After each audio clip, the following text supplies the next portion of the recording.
ಕರ್ದಿ ತಿನ್ನಲ್ಲ, ಬಜ್ಜಿ ತಿನ್ನಲ್ಲ, ಬೋಂಡ ತಿನ್ನಲ್ಲ, ಜಾಸ್ತಿ ಮಾಂಸ ತಿನ್ನಲ್ಲ. ಆದ್ರೂ ಈ ಶತ್ರು ಹೆಂಗ್ ಬಂದು ಸೇರ್ಕೊಂಡ?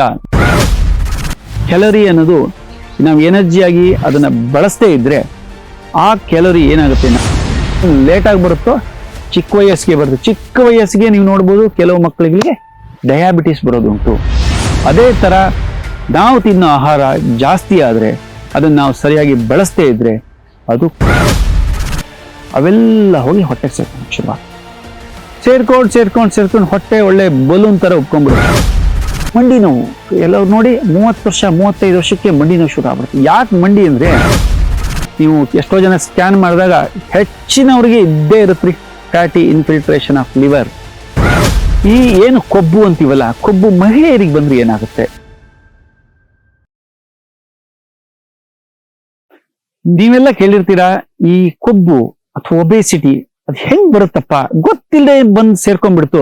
ನಾವು ಆರಾಮಾಗಿದ್ದೀವಿ, ಆರಾಮಾಗಿ ಊಟ ಮಾಡ್ತೀವಿ, ತಿಂತಾ ಇದ್ದೀವಿ, ನಾವ್ ಏನ್ ಅಂತದ್ದೇನ್ ತಿಂತಿಲ್ಲಪ್ಪ, ನಾವು ಏನು ಕರ್ದಿ ತಿನ್ನಲ್ಲ, ಬಜ್ಜಿ ತಿನ್ನಲ್ಲ, ಬೋಂಡ ತಿನ್ನಲ್ಲ, ಜಾಸ್ತಿ ಮಾಂಸ ತಿನ್ನಲ್ಲ. ಆದ್ರೂ ಈ ಶತ್ರು ಹೆಂಗ್ ಬಂದ್ ಸೇರ್ಕೊಂಡ ನಮ್ ಜೊತೆಗೆ?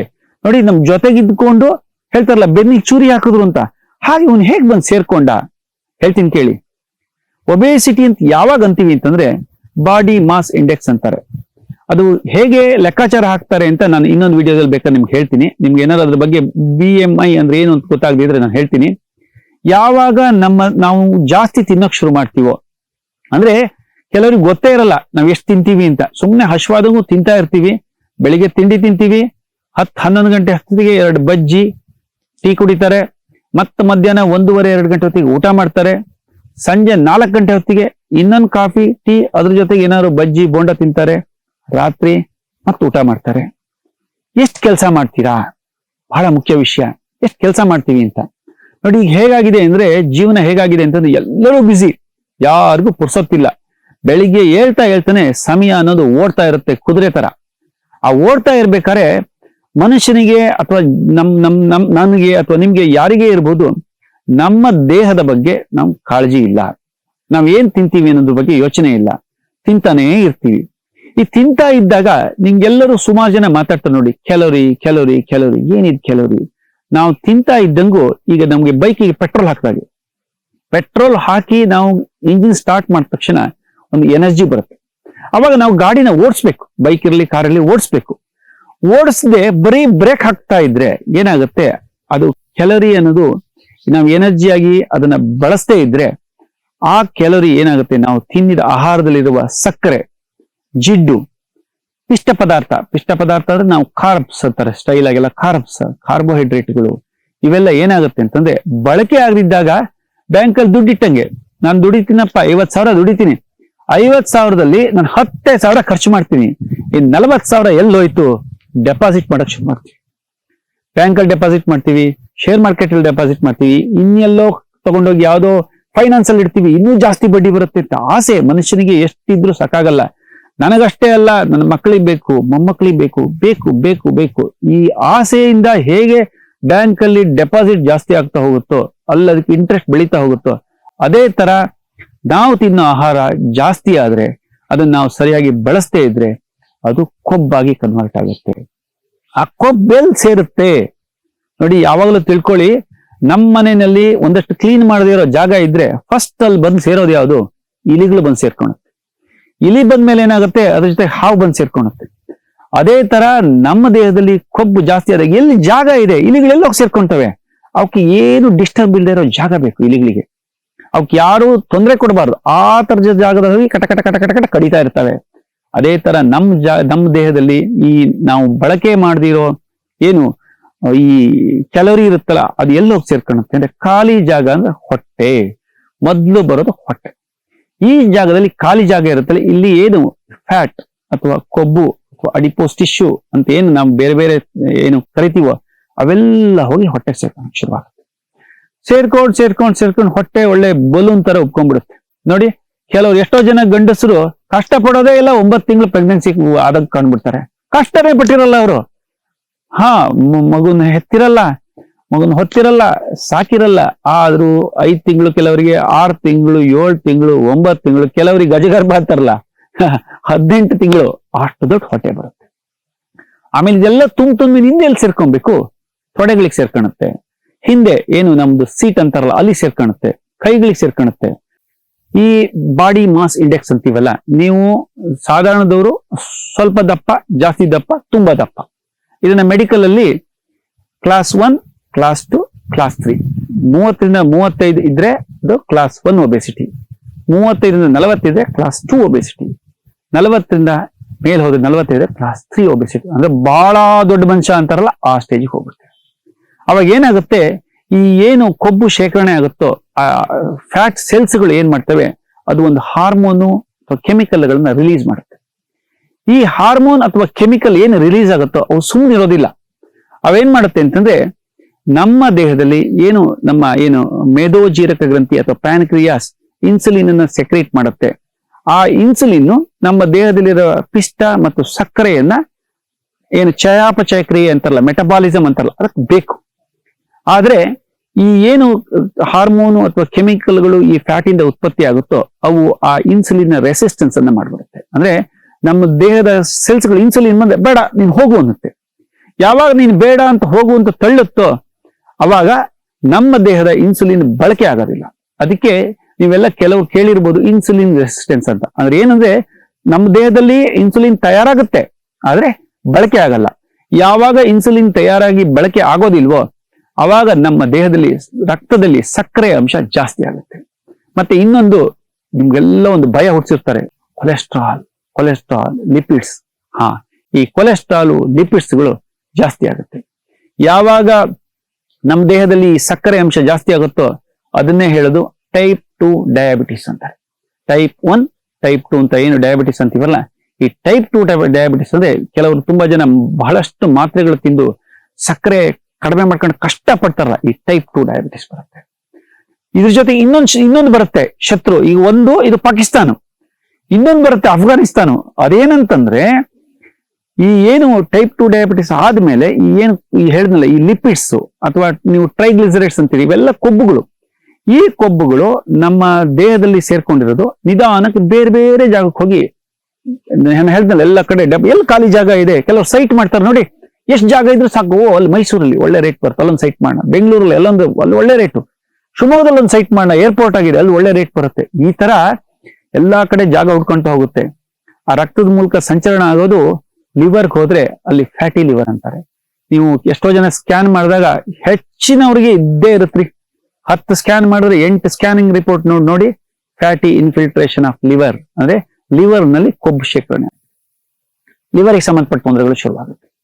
ಆಮೇಲೆ ರಕ್ತನಾಳದಲ್ಲಿ ಸೇರ್ಕೊಂಡ್ಬಿಟ್ರೆ ಅದು ಹಾರ್ಟ್ ತೊಂದರೆ ಕೊಡುತ್ತೆ. ಯಾಕಂದ್ರೆ ರಕ್ತನಾಳದಲ್ಲಿ ಇರೋ ಕೊಬ್ಬು ಹೋಗಿ ಹೋಗಿ ಹೋಗಿ ಹಾರ್ಟ್ ನಲ್ಲಿ ಕೊರೋನರಿ ಆರ್ಟರಿ ಅಂತಾರಲ್ಲ, ಹಾರ್ಟ್ಗೆ ಪಂಪ್ ಮಾಡಿದ ತಕ್ಷಣ ಫಸ್ಟ್ ಸಪ್ಲೈ ಆಗೋದು ಹಾರ್ಟ್ಗೆ, ಹೃದಯಕ್ಕೆ. ಆ ಹೃದಯದ ರಕ್ತನಾಳಗಳು ಸೇರ್ಕೊಂಡು ಹಾರ್ಟ್ ತೊಂದರೆಗಳು ಬರುತ್ತೆ. ಅದಾದ್ಮೇಲೆ ಇನ್ನು ಈ ತೂಕ ಜಾಸ್ತಿ ಆಗೋದ್ರಿಂದ ಒಂದಷ್ಟು ತೊಂದರೆಗಳು ಬರುತ್ತೆ. ಮಂಡಿ ನೋವು ಎಲ್ಲರೂ ನೋಡಿ 30 ವರ್ಷ 35 ವರ್ಷಕ್ಕೆ ಮಂಡಿ ನೋವು ಶುರು ಆಗ್ಬಿಡುತ್ತೆ. ಯಾಕೆ ಮಂಡಿ ಅಂದ್ರೆ ನಮ್ಮ ಕಾಲು ಅನ್ನೋದು ನಮ್ಮ ದೇಹದ ತೂಕ ಎಲ್ಲ ಎಲ್ಲಿಗೆ ಬೀಳುತ್ತೆ? ನಮ್ಮ ತೂಕ ಬೀಳೋದೇ ಈ 2 ಮಂಡಿಗಳ ಮೇಲೆ. ಪಾಪ ಅವು ಎಷ್ಟು ವರ್ಷ ನಡಿಬೇಕ್ರಿ. ನೀವೊಂದು ಕಾರ್ ತಗೊಳ್ಳಿ, 20,000 25,000ಕ್ಕೆ ಟೈರ್ ಸೌದ ಹೋಗ್ಬಿಡುತ್ತೆ. 45,000 50,000ಕ್ಕೆ ಹಬ್ಬ ನೀವು ಟೈರ್ ಚೇಂಜ್ ಮಾಡಿಸ್ಲೇಬೇಕು. ಆದ್ರೆ ನಮ್ಮ ಮಂಡಿ ಇಷ್ಟು ವರ್ಷ 40 ವರ್ಷ 50 ವರ್ಷ 60 ವರ್ಷ ಕೆಲವು 100 ವರ್ಷ ನಮ್ಮ ದೇಹನ ಹೊತ್ಕೊಂಡು ತಿರುಗಬೇಕು. ಈ ಮಂಡಿ ಸವಿಯುತ್ತೆ, ಬೆನ್ನೋವು ಶುರುವಾಗುತ್ತೆ. ಎಷ್ಟೋ ಜನಕ್ಕೆ ಡಿಸ್ಕ್ಗಳು, ನೀವು ಹೇಳ್ತಾರೆ ಡಿಸ್ಕ್ಗಳು ಜಾರಿದೆ, ಸೊಂಟ ನೋವು, ಬೆನ್ನೋವು, ಡಿಸ್ಕ್ಗಳು ಜಾರುತ್ತೆ. ಇನ್ನು ವರ್ಸ್ಟ್ ಅಂತಂದ್ರೆ ಈ ನಮ್ ಒಬೆಸಿಟಿಯಿಂದ BP ಬರುತ್ತೋ, BP ಬಂದ್ರೆ ಇನ್ನೊಂದು ಬಹಳ ದೊಡ್ಡ ಶತ್ರು ಇದ್ದಾನೆ. ಅವ್ನು ಹೆಂಗಂದ್ರೆ ಆಟಂ ಬಾಂಬ್ ಇಟ್ಕೊಂಡಿರ್ತಾನೆ. ಯಾವ ಶತ್ರು ಅಂತಂದ್ರೆ ಕಿಡ್ನಿ ಸೆಲ್ಸ್ಗಳು, ಕಿಡ್ನಿಯ ಜೀವಕೋಶಗಳು ಡ್ಯಾಮೇಜ್ ಆದ್ರೆ ಕ್ರಾನಿಕ್ ರೀನಲ್ ಫೇಲ್ಯೂರ್ ಆಗುತ್ತೆ. ಈ ಕೊಬ್ಬು ಅಂತೀವಲ್ಲ, ಕೊಬ್ಬು ಮಹಿಳೆಯರಿಗೆ ಬಂದ್ರೆ ಏನಾಗುತ್ತೆ? ಇದೆಲ್ಲ ಕಾಮನ್. ನಾನು ಇಲ್ಲಿವರೆಗೆ ಹೇಳಿರೋದು ಗಂಡಸರಿಗೂ ಬರ್ಬೋದು, ಹೆಂಗಸರಿಗೂ ಬರ್ಬೋದು. ಆದ್ರೆ ಮಹಿಳೆಯರಿಗೆ ಬಂದ್ರೆ ಬೇಗ, ನೀವು 20 ವರ್ಷ 25 ವರ್ಷಕ್ಕೆ ಮಹಿಳೆಯರಿಗೆ ಕೊಬ್ಬು ಬಂದು ಸೇರ್ಕೊಂಡ್ರೆ, ಸ್ಥೌಲ್ಯ ಬಂದ್ರೆ, ಒಬೆಸಿಟಿ ಆದ್ರೆ ಮೊದಲು ಅವರಿಗೆ ತೊಂದರೆ ಕಾಣಿಸ್ಕೊಳ್ಳೋದು ಹಾರ್ಮೋನ್ ಇಂಬ್ಯಾಲೆನ್ಸ್ ಆಗುತ್ತೆ. ಕೆಲವರಿಗೆ ಥೈರಾಯ್ಡ್ ತೊಂದರೆಗಳು ಶುರುವಾಗುತ್ತೆ. ಹೈಪೋಥೈರಾಯ್ಡಿಸಮ್ ಜಾಸ್ತಿ ಕಾಣಿಸೋದು, ಹೈಪೋಥೈರಾಯ್ಡಿಸಮ್ ಬರುತ್ತೆ. ಅದಾದ್ಮೇಲೆ ಏನಾಗುತ್ತೆ, ಈ ಯುಟ್ರಸ್ಗೆ ಸಂಬಂಧಪಟ್ಟಿದ್ದು ಅಂದ್ರೆ ಗರ್ಭಕೋಶಕ್ಕೆ ಸಂಬಂಧಪಟ್ಟ ತೊಂದರೆಗಳು ಶುರುವಾಗುತ್ತೆ. ಋತುಚಕ್ರಕ್ಕೆ ಸಂಬಂಧಪಟ್ಟ ತೊಂದರೆಗಳು ಶುರುವಾಗುತ್ತೆ. ಅನಿಯಮಿತ ಏನು ಋತುಚಕ್ರ ಅಂದ್ರೆ 30 ದಿನ 40 ದಿನ 50 ದಿನ 3 ತಿಂಗಳು 6 ತಿಂಗಳು ಅದು ಅವರಿಗೆ ಋತುಚಕ್ರ ಬರೋದಿಲ್ಲ. ಆಮೇಲೆ ಎಲ್ಲೇ ಹೋಗಿ ನೋಡಿ, ನಾನು ಅವಾಗೇನಲ್ಲ ಸ್ಕ್ಯಾನಿಂಗ್ ಅಂತ, ಆ ತರದವ್ರು ಯಾರನ್ನೇ ಹೋಗಿ ಹೊಟ್ಟೆ ಸ್ಕ್ಯಾನ್ ಏನು ಅಲ್ಟ್ರಾಸೋನೋಗ್ರಫಿ ಅಂತಾರಲ್ಲ ಮಾಡಿಸಿದ್ರೆ ಕಾಣೋದು ಇವರಿಗೆ PCOD, ಪಾಲಿಸಿಸ್ಟಿಕ್ ಒವೇರಿಯನ್ ಡಿಸೀಸ್. ಅದ್ರ ಬಗ್ಗೆ ಇನ್ನೊಂದು ನಿಮ್ಗೆ ಎಪಿಸೋಡ್ ನಲ್ಲಿ ನಾನು ಡೀಟೇಲ್ ಆಗಿ ಹೇಳ್ತೀನಿ. PCOD ಆಗುತ್ತೆ. ಮುಖದಲ್ಲಿ, ಕೈಯಲ್ಲಿ, ಕಾಲುಗಳಲ್ಲಿ ತುಂಬಾ ಕೂದಲುಗಳು ಬರುತ್ತೆ. ತುಂಬಾ ಅವ್ರಿಗೆ ಒಂಥರ ಇನ್ಫೀರಿಯಾರಿಟಿ ಕಾಂಪ್ಲೆಕ್ಸ್ ಶುರುವಾಗುತ್ತೆ. ಅಂದ್ರೆ ಎಲ್ಲಿ ಹೋಗ್ ಬಿಡಲ್ಲ, ತರ ಬೇಜಾರು, ಯಾರು ನನ್ನನ್ನು ನೋಡ್ತಾರೆ. ಯಾಕಂದ್ರೆ ಗಂಡಸರುಗಳಿಗಿಂತ ಹೆಂಗಸರು ಅಥವಾ ಹುಡುಗಿರುಗಳು ಸೌಂದರ್ಯದ ಬಗ್ಗೆ ಬಹಳ ಪ್ರಜ್ಞೆ ಇರುತ್ತೆ. ಯಾವಾಗ ದಪ್ಪ ಶುರುವಾದ್ರೂ ಯಾವ ಬಟ್ಟೆನೂ ಸೂಟ್ ಆಗಲ್ಲ. ಎಲ್ಲಿ ಹೋದ್ರು ಆನ್ಲೈನ್ ಅಲ್ಲಿ ಬಟ್ಟೆ ತರಿಸಿದ್ರೆ ಸೂಟೇ ಆಗಲ್ಲ, ಹೊಲ್ಸಿದ್ರೆ ಅದು ಸೂಟ್ ಆಗಲ್ಲ. ಈ ಮಾಲ್ಗಳಿಗೆ ಎಲ್ಲ ಹೋಗಿ ನೋಡಿದ್ರೆ ಅದಾಗಲ್ಲ ಇದಾಗಲ್ಲ. ಕೆಲವು ನೋಡಿರ್ತಾರೆ ನೋಡಿ, 50 ಬಟ್ಟೆ ಬಿಸಾಕಿರ್ತಾರಲ್ಲಿ. ಪಾಪ ಮಡ್ಚೋರಿಗೆ ಗೊತ್ತು ಅದ್ರ ಕಷ್ಟ. ಪಾಪ ಇವ್ರು ಏನ್ ಮಾಡ್ತಾರೆ, ಸೂಟ್ ಆಗಲ್ಲ, ಯಾವ ಬಟ್ಟೆಗಳು ಅವ್ರಿಗೆ ಚಂದ ಕಾಣಲ್ಲ. ಈ ತರದ ಸಮಸ್ಯೆಗಳು ಶುರುವಾಗುತ್ತೆ. ಆಮೇಲೆ ಮದುವೆ ಆದರೆ ಇದೇ ಸಮಸ್ಯೆಗಳು ಮುಂದೆ ಕ್ಯಾರಿ ಆದಾಗ ಏನಾಗುತ್ತೆ, ಮಕ್ಕಳಾಗೋದಿಲ್ಲ, ಇನ್ಫರ್ಟಿಲಿಟಿ, ಆ ಸಮಸ್ಯೆಗಳು ಶುರುವಾಗುತ್ತೆ. ಅದಕ್ಕೆ ನೀವೇನಾದ್ರೂ ಆಸ್ಪತ್ರೆಗಳಿಗೆ ಹೋದ್ರೆ ಸಣ್ಣ ಪುಟ್ಟ ಟೆಸ್ಟ್ಗಳು, ಅದು ಇದು ಸಿಕ್ಕಾಪಟ್ಟೆ ದುಡ್ಡು ಖರ್ಚು. ಕೊನೆಗೆ ಹೇಳೋದೇನು, ನಿಮ್ಗೆ ಮಕ್ಕಳಾಗಲ್ಲ ರೀ, ನೀವು ಒಂದೇ ತೂಕ ಕಡಿಮೆ ಮಾಡಿ, ಇಲ್ಲ IVF ಕೇಳಿದಿರ ನೀವು, ಮಕ್ಕಳುಗಳಿಗೆ ಏನು ಹೇಗೆ ಕಷ್ಟಪಟ್ಟು ಮಾಡಿಸ್ಕೊಂತಾರೆ ಅಂತಂದ್ರೆ ಏನು, ನೀವು ಕೃತಕ ಗರ್ಭಧಾರಣೆಗಳೆಲ್ಲ ಏನ್ ಮಾಡ್ತಾರೆ, ಇವೆಲ್ಲ ಸಮಸ್ಯೆಗಳು ಶುರುವಾಗುತ್ತೆ. ಸರಿ, ಗಂಡಸರಿಗೆ ಹೇಳಿದ್ರಿ, ಹೆಂಗಸರಿಗೆ ಹೇಳ್ತೀರಿ, ಮಕ್ಕಳಿಗೆ ಏನ್ ತೊಂದರೆ ಇಲ್ವಾ? ನಾನು ಎಷ್ಟೋ ಜನ ನನ್ನ ಕ್ಲಿನಿಕ್ಗೆ ಬರೋ ಮಕ್ಕಳುಗಳು 2 ವರ್ಷ 3 ವರ್ಷದ ಮಕ್ಕಳು ಡುಮ್ ಆಗಿದ್ದು ನಾನು ಅವಾಗ್ಲೇ ಹೇಳ್ಬಿಡ್ತೀನಿ, ನೋಡಿ ನಿಮ್ ಮಗು ಚಂದ ಇದೆ, ಸಣ್ಣ ಮಗು ಮುದ್ದು. ನೋಡಿ ನಾಯಿ ಮರಿಗಳು ಎಷ್ಟು ಸಣ್ಣದಿದ್ದು ಬಹಳ ಮುದ್ದು, ಡುಮ್ ಇದ್ದಷ್ಟು ಮುದ್ದು, ನಾವು ಹಿಡಿದು ಮುದ್ದಾಡೋಣ ಅನ್ಸುತ್ತೆ. ಅದೇ ತರ ಮಕ್ಕಳು ಕೂಡ ತಪ್ಪ ಇದ್ದಾಗ ಅಪ್ಪ ಅಮ್ಮಂದ್ರಿಗೆ ಬಹಳ ಖುಷಿ, ಅಜ್ಜ ಅಜ್ಜಿಂದ್ರಿಗಂತೂ ಇನ್ನೂ ಖುಷಿ, ನನ್ನ ಮಗು ಎಷ್ಟು ಡುಮ್ ಇದೆ ಅಂತ. ಆದ್ರೆ ಆ ವಯಸ್ಸಲ್ಲೇ 2 ವರ್ಷದ ಮಗುವಿನಲ್ಲಿ ಈ BMI ಅನ್ನೋದು 90ಕ್ಕಿಂತ ಜಾಸ್ತಿ ಇದ್ರೆ ಅವಾಗಲೇ ಒಬೆಸಿಟಿ ಅಂತೀವಿ. ಅಪ್ಪ ಅಮ್ಮಂದ್ರು ಅಜ್ಜ ಅಜ್ಜಿಂದ್ರು ಅವಾಗಲೇ ನಾವು ಅದ್ರ ಬಗ್ಗೆ ಯೋಚನೆ ಮಾಡ್ಬೇಕು. ನಮ್ಮ ಮಗುಗೆ ಹಿಂದ್ಗಡೆಯಿಂದ ಇದಾರೆ ಶತ್ರುಗಳು, ಇವಾಗಲೇ ಇವನನ್ನ ಸರಿ ಮಾಡ್ಬೇಕು. ಅವಾಗಿಂದನೇ ಅವ್ರಿಗೆ ನಾವು ಕೊಡೋ ಆಹಾರದ ಬಗ್ಗೆ, ಅವ್ರು ವ್ಯಾಯಾಮ ಮಾಡ್ತಾರೋ, ಆಟ ಆಡ್ತಾರೋ, ಸೈಕಲ್ ಹೊಡಿತಾರೋ, ಅವಾಗಲೇ ಯೋಚನೆ ಮಾಡ್ತಿದ್ರೆ ಮಕ್ಕಳಿಗೆ ಒಬೆಸಿಟಿ ಬರುತ್ತೆ. ಮಕ್ಕಳಿಗೆ ಒಬೆಸಿಟಿ ಬಂದ್ಬಿಟ್ರೆ ಏನು ಈ ಬೇರೆ ತೊಂದರೆಗಳೆಲ್ಲ ಏನ್ ಲೇಟ್ ಆಗಿ ಬರುತ್ತೋ ಚಿಕ್ಕ ವಯಸ್ಸಿಗೆ ಬರುತ್ತೆ. ಚಿಕ್ಕ ವಯಸ್ಸಿಗೆ ನೀವು ನೋಡ್ಬೋದು, ಕೆಲವು ಮಕ್ಕಳಿಗೆ ಡಯಾಬಿಟಿಸ್ ಬರೋದುಂಟು, ಅಸ್ತಮಾ ಬರುತ್ತೆ, ಅಲರ್ಜಿ, ಗೊರಕೆಗಳು ಬರುತ್ತೆ. ಈ ಗೊರಕೆ ಅನ್ನೋದು ಒಬೆಸಿಟಿಯ ದೊಡ್ಡ ಶತ್ರು. ಎಲ್ಲಿವರೆಗೆ ಅಂತಂದ್ರೆ ಕೆಲವರು ನಮ್ಮ ಕ್ಲಿನಿಕ್ಗೆ ಬಂದವ್ರು ಹೇಳ್ತಾರೆ, ಸರ್ ನಾವು ಎಲ್ಲೂ ಮಲಗಲ್ಲ ಸರ್, ಯಾರ ಮನೇಲೂ ಮಲಗಲ್ಲ. ಯಾಕೆ ಅಂದ್ರೆ ಸರ್ ಬಹಳ ಹಿಂಸೆ ಸರ್, ನಾವು ಗೊರದ್ರೆ ಹಳೇ SD ಬೈಕ್ ಹೋದಂಗಾಗತ್ತೆ ಸರ್, ನನ್ನ ಹೆಂಡತಿ ಮೂಗು ಮುಚ್ಚುತ್ತಾಳೆ, ಆಮೇಲೆ ತಿರ್ಸ್ತಾಳೆ. ಅದು ಇನ್ನೂ ಕೆಲವ್ರು ಹೇಳ್ತಾರೆ, ನೀವು ನಂಬ್ತಿರೋ ಬಿಡ್ತಿರೋ ಸರ್, ನೀವು ನಂಬ್ತಿರೋ ಬಿಡ್ತಿರೋ, ನಾನು ಬೇರೆ ರೂಮಲ್ಲಿ ಮಲ್ಕೊಂತೀನಿ ಸರ್. ನೋಡಿ ಎಷ್ಟು ನಾವು ಕೆಲವು ಸಣ್ಣ ವಿಷಯ, ಒಂದು ಕೊಬ್ಬು ಅಂತೀವಿ, ಆದ್ರೆ ಒಂದು ಕೊಬ್ಬು ಎಲ್ಲಿವರೆಗೆ ತಂದು ಬಿಡುತ್ತೆ ಮನುಷ್ಯನ, ಅಂದ್ರೆ ಅವನ ಪರಿಸ್ಥಿತಿನ ಎಲ್ಲಿವರೆಗೆ ತಂದು ಬಿಡುತ್ತೆ. ಇಂಥ ಕೊಬ್ಬುತ್ತ ನಾವು ಹೇಗೆ ಕಂಟ್ರೋಲ್ ಮಾಡ್ಬೋದು? ಹಂಗಾರೆ ಇದಕ್ಕೆ ಪರಿಹಾರವಿಲ್ಲ.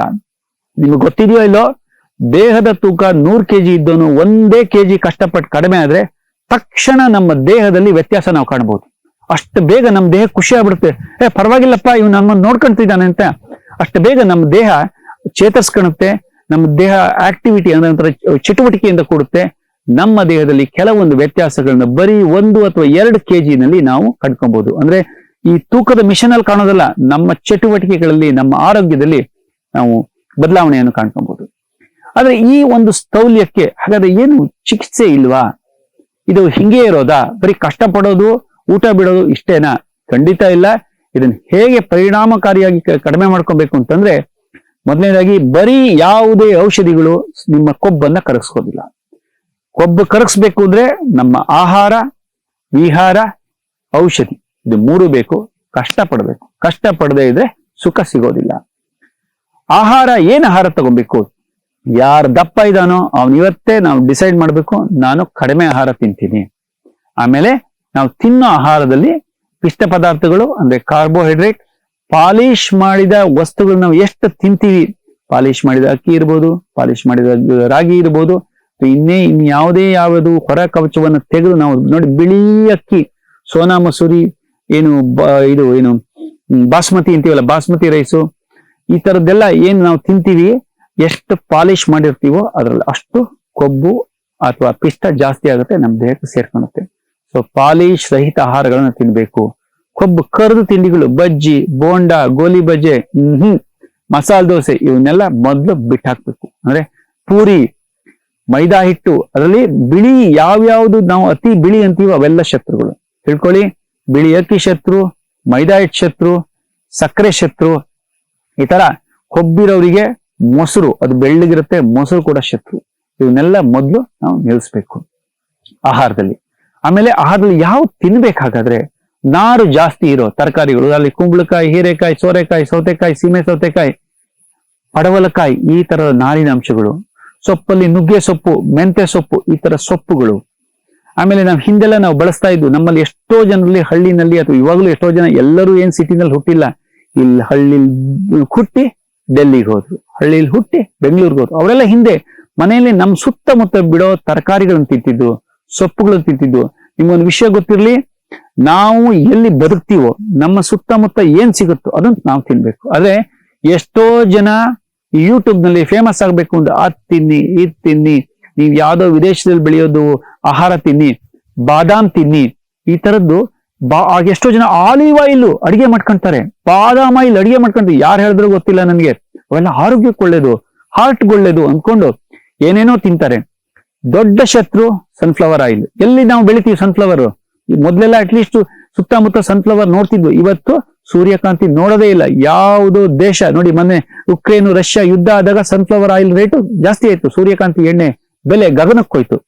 ನಾವು ಬೇರೆ ಬೇರೆ ದೇಶದಲ್ಲಿ, ನಮ್ಮ ಆಯುರ್ವೇದದಲ್ಲಿ ನಾವು ಏನ್ ಹೇಳ್ತೀವಿ, ನಾವು ಯಾವ ದೇಶದಲ್ಲಿ ಇದ್ದೀವಿ ಅಂದ್ರೆ ನಾವು ಯಾವ ಪ್ರದೇಶದಲ್ಲಿ ಇದ್ದೀವಿ, ಅಲ್ಲಿ ಸುತ್ತಮುತ್ತ ಏನ್ ಆಹಾರ ಸಿಗುತ್ತೋ ಅದನ್ನ ನಾವು ತಿನ್ಬೇಕು.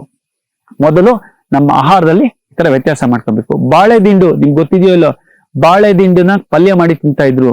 ಆ ತರದ್ದು ಅದರಲ್ಲಿ ಏನೂ ಕೊಬ್ಬಿಲ್ಲ. ಹೊಟ್ಟೆ ತುಂಬಬೇಕು, ಕೊಬ್ಬು ಇರಬಾರ್ದು. ಇಷ್ಟೇ ನಾವು ತಿನ್ನೋದ್ರಲ್ಲಿ ಹೊಟ್ಟೆ ತುಂಬಬೇಕು, ಪಿಷ್ಟ ಪದಾರ್ಥಗಳು ಕಡಿಮೆ ಇರಬೇಕು, ಕೊಬ್ಬು ಕಡಿಮೆ ಇರಬೇಕು. ತರಕಾರಿಗಳಲ್ಲೂ ಅಷ್ಟೇ, ನೀವು ನೆಲದ ಅಡಿ ಬಿಡೋ ತರಕಾರಿಗಳು, ಉದಾಹರಣೆ ಕ್ಯಾರೆಟ್ ಇರ್ಬೋದು, ಆಲೂಗೆಡ್ಡೆ ಇರ್ಬೋದು, ಗೆಣಸು ಇರ್ಬೋದು, ಆಮೇಲೆ ಹೂಕೋಸು, ಮತ್ತೆ ಏನು ಎಲೆಕೋಸು, ಈ ತರದ ತರಕಾರಿಗಳನ್ನ ಎಷ್ಟು ಸಾಧ್ಯ ಆಯ್ತು ಅಷ್ಟು ಅದನ್ನ ಕಡಿಮೆ ಮಾಡಿ. ತರಕಾರಿಗಳಲ್ಲಿ ಈರುಳ್ಳಿ ಬಳಸಿ, ಏನೂ ತೊಂದರೆ ಆಗಲ್ಲ. ಬೆಳ್ಳುಳ್ಳಿ ಬಳಸಿ, ತೊಂದರೆ ಇಲ್ಲ. ಶುಂಠಿ ಬಳಸಿ, ಅದು ನೆನಪಿರ್ಲಿ, ನೀವು ಬಳಸೋ ಶುಂಠಿ ಕೆಮಿಕಲ್ ಶುಂಠಿ ಆಗಿರಬಾರ್ದು. ನಿಮ್ಮ ಮನೆಯಲ್ಲೇ ಒಂದು ಪಾಟಲ್ಲಿ ಒಂದು ಎರಡು ಶುಂಠಿನ ನೆಟ್ಬಿಡಿ. ಪಾಟಲ್ಲಿ ಒಂದು ಎರಡು ಅಥವಾ 3 ಮಡಿಕೆಗಳನ್ನ ಮಾಡ್ಕೊಂಡು ನೆಡಿ, ಅಥವಾ ಯಾವ್ದಾದ್ರು ಒಂದು ಚೀಲದಲ್ಲಿ ಮಣ್ಣು ಸ್ವಲ್ಪ ಗೊಬ್ಬರ ಹಾಕೊಂಡು ಶುಂಠಿ ನೆಡಿ, ಅದೇ ಶುಂಠಿ ಬಳಸಿ. ಈ ತರದ ಆಹಾರಗಳನ್ನ ಬಳಸೋದ್ರ ಮೂಲಕ ನಾವು ಕೊಬ್ಬನ್ನ ಕಡಿಮೆ ಮಾಡ್ಕೊಬಹುದು. ಇದೇ ತರ ಇನ್ನೊಂದಷ್ಟು ಅದ್ಭುತ ಮಾಹಿತಿ ಅಥವಾ ಒಳ್ಳೊಳ್ಳೆ ಮಾಹಿತಿಗಳು ನಿಮ್ಗೆ ಬೇಕು, ನಿಮ್ಮ ಸುತ್ತಮುತ್ತವ್ರಿಗೆ ಬೇಕಾದಂತ ಮಾಹಿತಿಯನ್ನು ಇಟ್ಕೊಂಡು ಮತ್ತೆ ಮುಂದಿನ ವಿಡಿಯೋದಲ್ಲಿ ಬರ್ತೀನಿ. ಅಲ್ಲಿವರೆಗೆ ಆನಂದವಾಗಿರಿ, ಆರೋಗ್ಯವಾಗಿರಿ. ನಮಸ್ಕಾರ.